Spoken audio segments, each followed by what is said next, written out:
Hey dear beautiful souls, it's another lovely day on Epic Tales by Oma. Thank you for always watching, liking and supporting. Please share this video with your family and friends. If you haven't subscribed yet, now is the perfect time. Grab a seat, relax, and let's get into today's amazing African tale. Eberi's cries pierced the stillness of the pre-dawn air. In a small, dimly lit hut on the outskirts of an Abia State village, sweat glistened on her brow as she labored to bring her children into the world. The midwife, an older woman with kind but anxious eyes, moved around the room with practiced haste. A single lantern's flame cast long shadows on the clay walls, flickering as a cool night breeze seeped through the thatched roof. "Breathe, my dear. You are strong," the midwife whispered, wiping Eberi's forehead with a damp cloth. Ebere clutched the thin mattress beneath her, heart pounding with both fear and hope. She was young and unmarried, and she had traveled far from her home to give birth in secret under the midwife's care. The journey had been difficult and lonely, but she prayed it would be worth it. She prayed the child, or children she suspected, would arrive safely. The labor progressed through the early hours. Ebere's mind swirled with memories of the past year, the shame of a pregnancy out of wedlock, the loss of the baby's father in a sudden accident, the decision to seek refuge in a distant town until her delivery. Through it all, she held on to faith. If God blessed her with a healthy baby, she would endure anything. At the first light of dawn, a piercing newborn cry finally rang out. Ebere gasped in relief as the midwife lifted a tiny, wailing baby girl into the air. "It's a girl," the midwife announced with a tired smile. Tears of joy streamed down Ebere's face. The midwife placed the baby against Ebere's chest, and Ebere felt a wave of love wash over her as the little girl's warm body curled into her. The baby was perfect. Tiny fists, searching lips, and bright eyes squeezed shut as she cried. Ebere gently rocked her daughter and whispered, "My beautiful Mamasi, as it has pleased God, you are here." She had chosen the name Mamasi, meaning God's will, for if this child survived, it would indeed be by God's will and mercy. But Ebere's labor was not over. Moments later, a new pain gripped her. She realized with both wonder and fear that another child was on the way. She had been carrying twins. The midwife's expression grew tense as she prepared for the second birth. Twins were not common in the village, and Ebere's exhausted body struggled to gather strength for another delivery. "Be strong, Ebere," the midwife urged. "One more push, my dear, just one more." Ebere, cradling Masi in one arm, braced herself and pushed with whatever strength remained. A second infant entered the world with a softer whimper. The midwife quickly wrapped the baby in a cloth and stepped away. From the bed, Ebere could not see clearly, but she heard a weak cry. A boy, she thought with a swelling heart. A boy. She had a son as well. "Is he okay? Let me see him," Ebere pleaded breathlessly, trying to lift herself despite her trembling limbs. The midwife's back was turned as she bent over the newborn. The seconds stretched painfully. The baby boy's initial whimper had quieted. Ebere's joy began to twist into worry. "Midwife, is my son all right?" she asked, her voice thin and cracked. The midwife did not answer immediately. She appeared to be checking the baby, her shoulders stiff. Ebere's pulse thundered in her ears. She held her daughter closer instinctively, eyes wide with concern. At last, the midwife turned around. In the gray morning light, Ebere saw tears streaming down the old woman's face. The midwife clutched the tiny bundle to her chest. Her lips trembled as she spoke. I am so sorry, my dear." Ebere felt the world tilt. What do you mean?" she managed to whisper, though she already dreaded the answer. The midwife sank to her knees beside Ebere, gently placing a hand on her shoulder. "Your son, he was too weak," she said in a broken voice. "He didn't make it." For a moment, time stopped. Ebere stared at the midwife, uncomprehending. This had to be a bad dream brought on by exhaustion. How could it be true? She had heard him cry, hadn't she? Only once, but it was there, faint and weak, yet a cry nonetheless. No! A moan of anguish rose from Ebere's throat.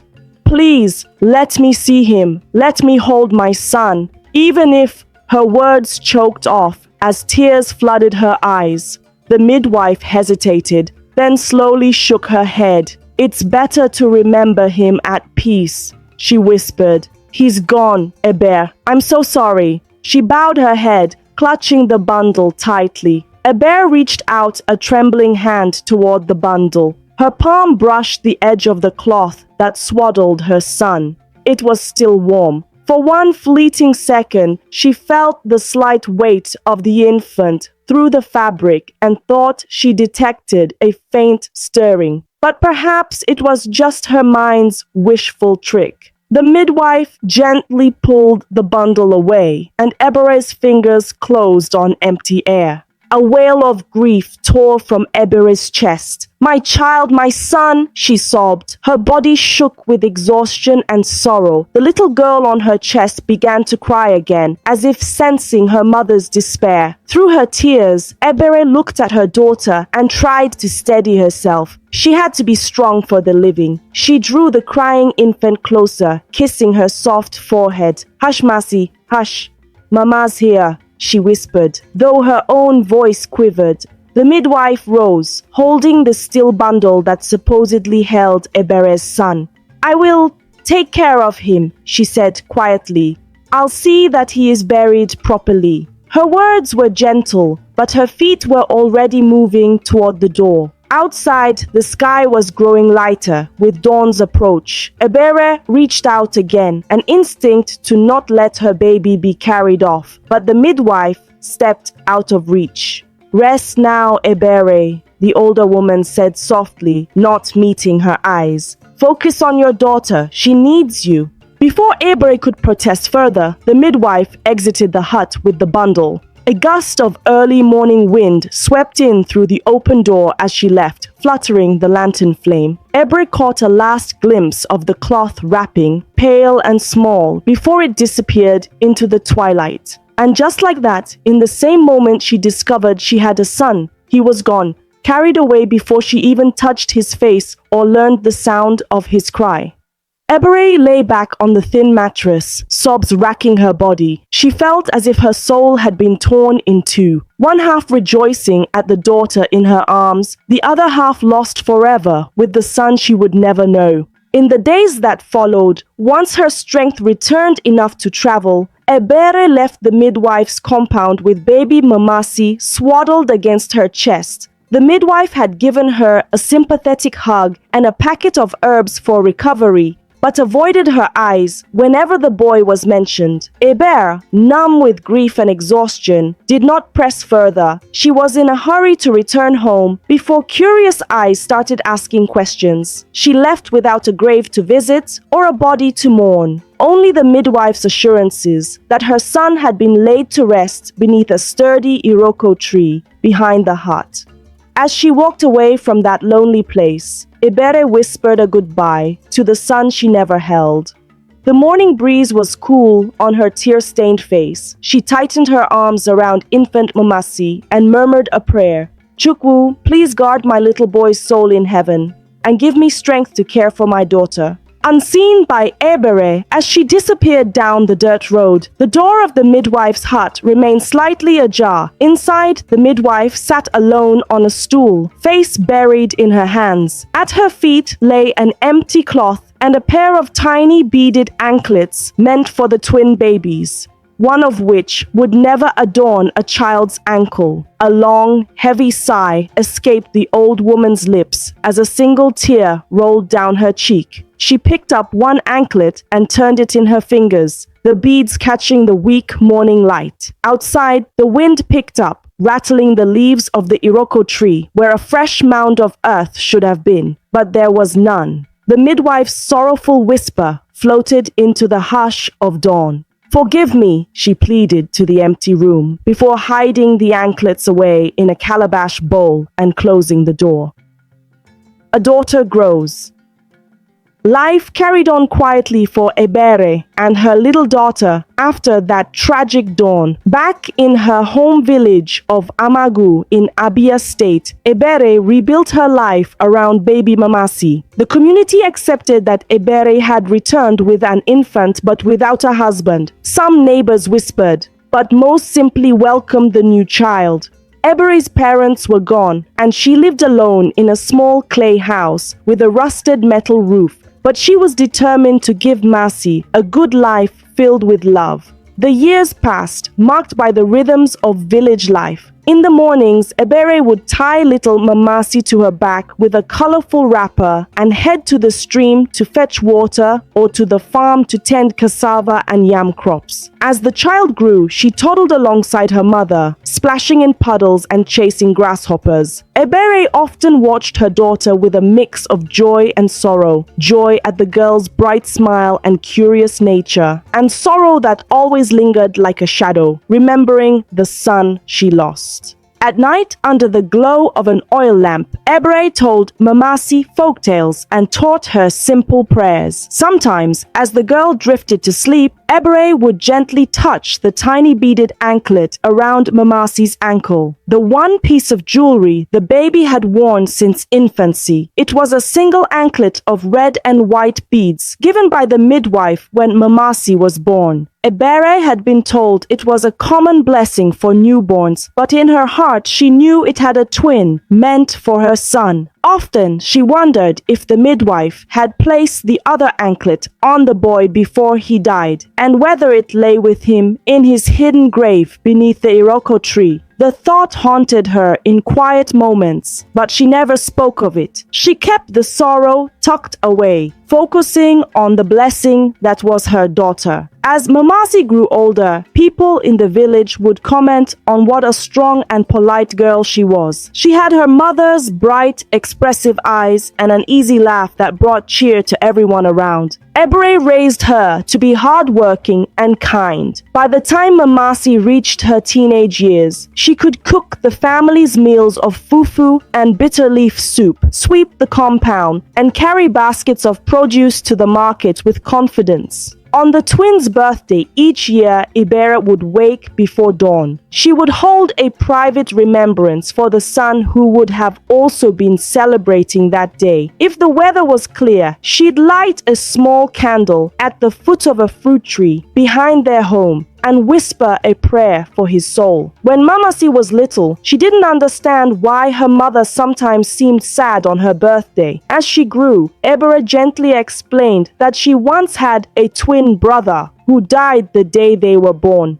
"I had a brother," young Mamasi had asked with wide eyes the first time she learned this. At around age 7, she noticed the tears in her mother's eyes and reached out to wipe them with her small fingers. "Yes, Enwam, my child," Ebere had said softly, pulling her daughter into an embrace. "You were born with a twin brother, but he was very weak and did not live. He's with God now." Little Mamasi had sniffled and hugged her mother tightly. "Don't cry, Mama. He's an angel, right?" "Yes," Ebere whispered into her daughter's hair. "He's an angel watching over us." From then on, each year, Masi too would say a quiet prayer for the brother she never knew. In her heart, she felt a strange connection whenever she thought of him, as if an invisible thread tugged gently, leading her to imagine what he might have been like. Sometimes, in her dreams, she saw a friendly boy with her eyes and a mischievous smile, but his face was always just out of reach when she woke. Time flowed like a gentle stream. Masi blossomed into a graceful young woman. By her late teens, she had finished secondary school in the nearby town. Ebere, who worked hard trading vegetables in the market to support her, was proud and a little anxious about what would come next. Opportunities in the village were limited. Some of Masi's friends had gone on to apprenticeships or to learn a trade. Others married early. But Masi had dreams of seeing life beyond the village. She was curious and smart, and she often spoke of visiting the city of Aba or even farther. One bright morning, now in her early 20s, Masi came to her mother with excitement in her eyes. "Mama," she said, kneeling respectfully beside Ebere, who was winnowing beans in a tray. Auntie Ugo has invited me to come stay with her in Aba for a while. She said I could help in her shop and maybe take some computer classes in the evenings. Auntie Ugo was a distant cousin of Ebere's, living in the bustling commercial city of Aba. Ebere's hands stilled over the beans. The idea of her only child leaving home for the big city filled her with both pride and worry. "You want to go to Aba?" Ebere asked, searching her daughter's face. She saw the eagerness there, Mamasi's desire for adventure and growth. "Mama, I do," Mamasi replied earnestly. "I can earn some money and learn new things. Auntie says she will watch over me. It will only be for a few months, and I promise to come home to visit often." Ebere looked down at her rough palms, thinking of how she had tried to shield Mamasi from pain and loss all these years. Letting her go to the city felt like another test of faith. Aba was noisy, crowded, full of unknowns, but Ebere knew that her daughter couldn't be kept in a small village forever, especially if a better future awaited her elsewhere. After a long pause, Ebere placed a hand on Masi's cheek and managed a smile. "All right," she said gently. "You may go, my daughter, but remember everything I have taught you. Be respectful, work hard, and stay safe. And call me every week, okay?" Joy blossomed on Mamasi's face. "Thank you, Mama. I will make you proud," she exclaimed, throwing her arms around her mother. Ebere hugged her tightly, breathing in the familiar scent of wood smoke and sun on her daughter's skin. "You already make me proud, Mamasi. Just come back to me in one piece, And be careful in that Aba. Not everyone there will have a good heart." "I'll be careful," Mamasi promised, pulling back to look at her mother's face. "I love you, Mama." "I love you too, my child." Ebere smiled, hiding the ache in her heart at the thought of their impending separation. A week later, under the rose-tinged sky of early morning, Ebere and a few neighbors saw Mamasi off at the bus park. The young woman wore her best skirt and blouse and carried a small bag with her belongings. She looked both nervous and excited as she boarded the rickety commercial bus bound for Aba. Ebere handed her a parcel of dried meat and ground nuts for the journey and pressed a little extra cash into her hand for emergencies. As the bus engine roared to life and belched smoke, Masi leaned out the window to wave. "Bye, Mama!" she shouted over the noise. "I'll call once I arrive." "Go well! Right soon!" Ebere called back, waving until her arm hurt. She stood there long after the bus had disappeared down the dusty road, whispering a prayer for her daughter's safety. In the quiet that followed, one of the neighbors, Mama Chika, touched Ebere's arm reassuringly.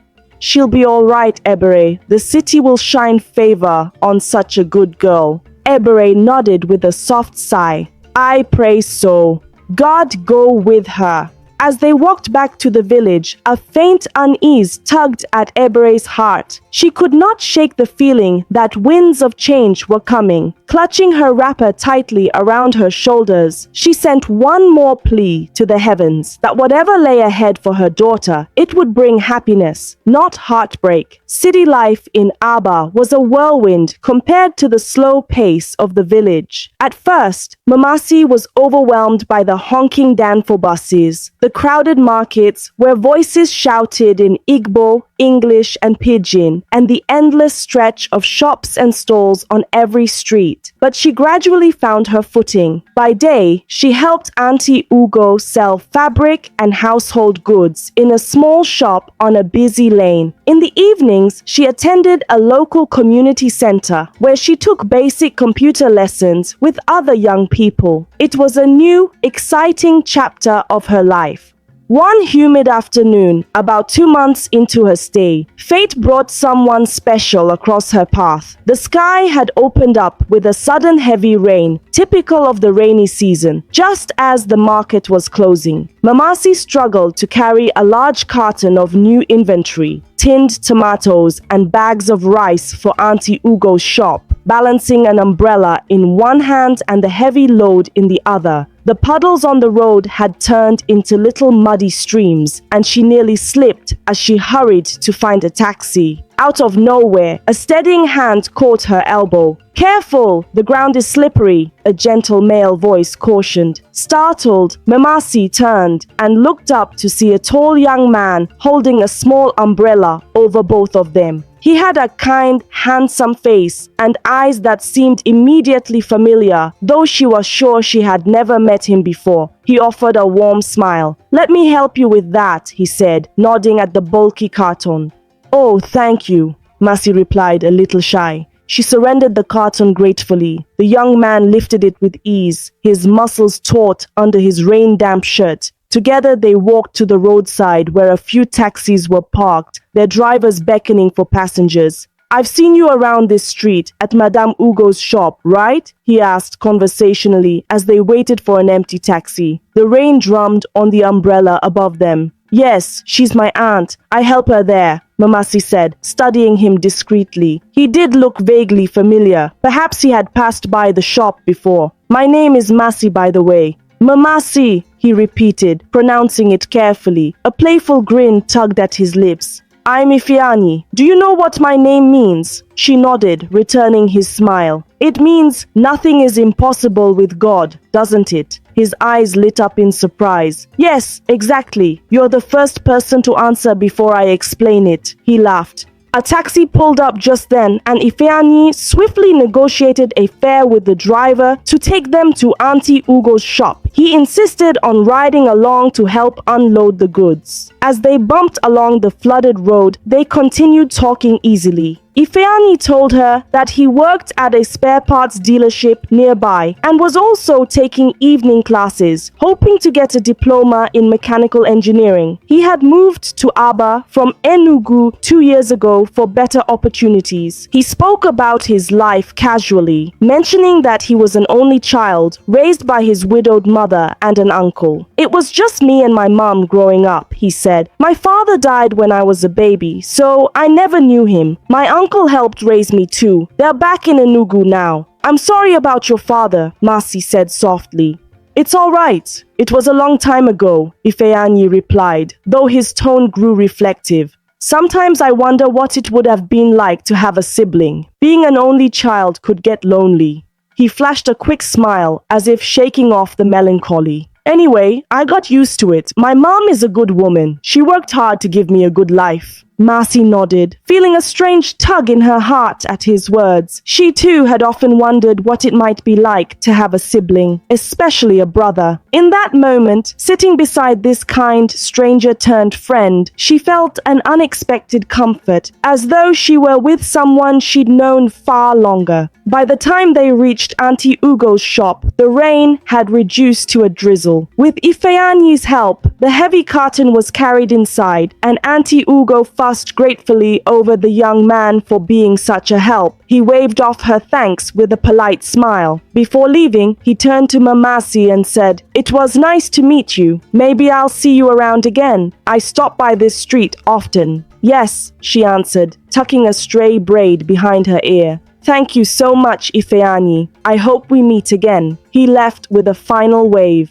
Through the shop's doorway, Masi watched him disappear down the wet street, feeling her heart flutter in a way it never had before. Their next meeting was not left to chance. The following Sunday, at Auntie Ugo's insistence, Mamasi attended church with her at a nearby parish. To her surprise and quiet delight, she spotted Ifeanyi a few pews ahead, looking sharp in a crisp white shirt. After the service, they spoke again, laughing about the coincidence of attending the same church. From that day on, their friendship grew quickly. Ifeanyi would stop by the shop to say hello whenever he could, sometimes bringing roasted ground nuts or fresh bread to share. On her days off, he took her to see parts of the city, the bustling Ariaria market, the busy motor park, and a serene garden behind an old colonial house where they could sit and talk for hours. Over plates of jollof rice at a small eatery, or walking side by side under the city lights, they learned about each other's lives.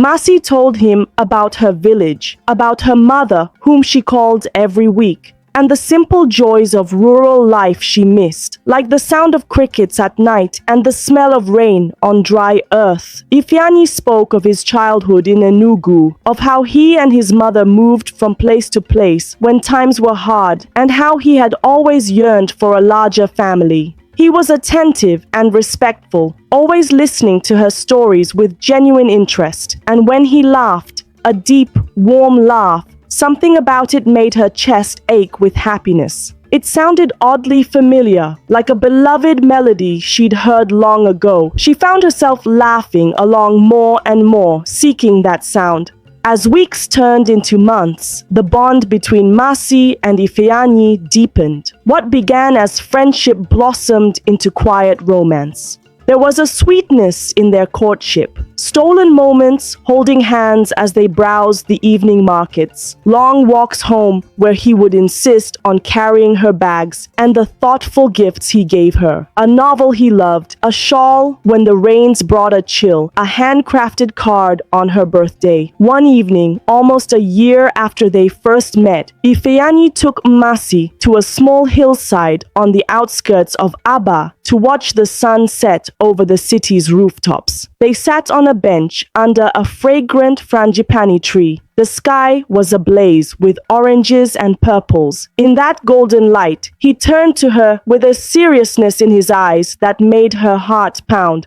"Mamasi," he began softly, taking her hand. "These past months with you have been the happiest of my life. You brought a light into my world that I didn't even know was missing." She felt her cheeks warm. "I feel the same, Ifeanyi," she whispered. "I never expected to meet someone like you here." He smiled, then got up and knelt on one knee before her. From his pocket, he brought out a small ring, a simple band with a tiny shining stone. Mamasi gasped, her free hand flying to her mouth. "Ebere Mamasi," he said, using her full name in a gentle voice. "Will you marry me?" Tears sprang to her eyes, tears of joy. She remembered to breathe and nodded vigorously. "Yes, yes, I will." A wide grin broke across his face. He slipped the ring onto her finger, and she threw her arms around him, laughter and happy sobs mingling in the air. The sun dipped below the horizon as they held each other, both full of hope for the future.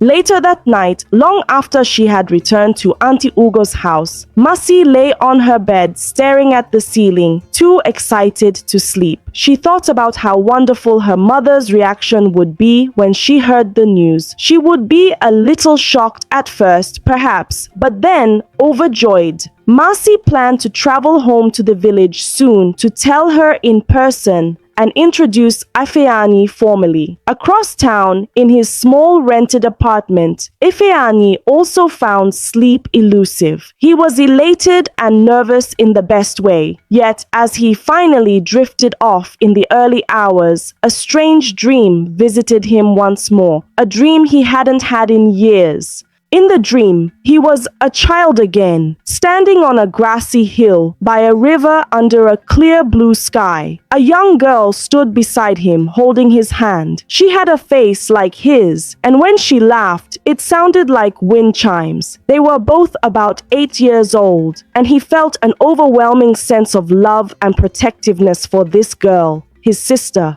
In the way dreams blur reality, he somehow knew she was his twin. They chased each other through a field of tall grass, and she called out to him, "Nah, brother, catch me." Her laughter echoed. Suddenly, the sky turned gray and the wind picked up. A strong gust roared across the field, pulling the girl away from him. "Ifeanyi!" she cried out, reaching for him as the wind swept her farther and farther. He ran and ran, heart bursting with panic, but she was carried off like a leaf in a storm, her figure growing smaller in the distance. He jolted awake with a start, sweat on his brow, his heart hammering. It was dawn, the pale light creeping through his window curtains. Sitting up, he rubbed his hands over his face and tried to slow his breathing. There it was again, that dream of a sister. It always felt so real. When he was younger, he used to wake up crying from it, confused because he had no sister at all. His mother had always told him it was just a bad dream, a sign that he wanted siblings. dreams. Eventually, the dreams became rare, but now, after meeting and falling in love with Mazi, it had returned, vivid as ever. He tried to shake off the disquieting feeling. It's just nerves and excitement, he told himself. I'm about to become a family with a Mamasi. Maybe my mind is playing tricks, making sure I won't feel lonely anymore. He thought of his fiance's warm smile and calmed. Soon, they would tell her mother the good news and start planning their lives together. The strange dream of the sister who drifted away was just that, a dream. With that thought, Ifeanyi rose to prepare for the day, his heart lighter as he imagined the wonderful days ahead. Late one afternoon, about a year after Mamasi had left for Aba, Ebere stood at the edge of her compound, shading her eyes with one hand as she watched a familiar figure approach on the dusty road. It was her daughter, finally coming home. Joy surged in Ebere's heart. She had missed Mamasi dearly. Beside her walked a tall young man carrying a suitcase in one hand and a woven basket in the other. Even from a distance, their easy laughter and the way they occasionally brushed arms told Ebere that this was someone special to her daughter. Ebere's pulse quickened with equal parts excitement and nervousness. In their weekly phone calls, Mamasi had hinted that she met a good man in the city. But hearing of him was different from seeing him in the flesh. So this is Ifeanyi, Ebere thought, the name ringing in her mind. The name Mamasi had uttered with so much happiness on the phone, the young man she intended to marry. As they reached the front yard, Mamasi broke into a run and flew into her mother's arms. "Mama!" she exclaimed, hugging Ebere tightly. "Oh, I missed you so much." "My daughter, welcome," Ebere whispered, holding her and blinking back happy tears. She cupped Mamasi's face. "Let me look at you. Ah, city life has made you even more beautiful." "Mama, stop!" Mamasi laughed, a slight flush in her cheeks. She turned and beckoned to the young man who had hung back respectfully. "Mama, this is Ifeanyi, the one I told you about."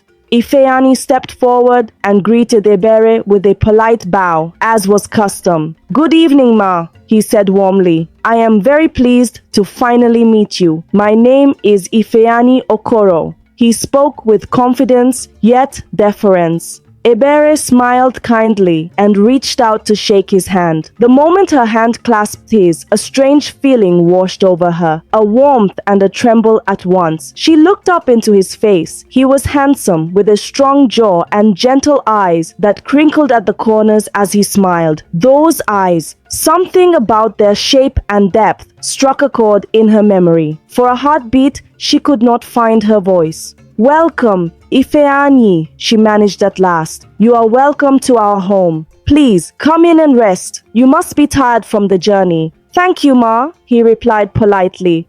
They went inside the house. It was a simple home, 2 small bedrooms and a parlor with worn but clean furniture. The aroma of spiced fish stew drifted from the kitchen area, where a pot simmered on a charcoal stove.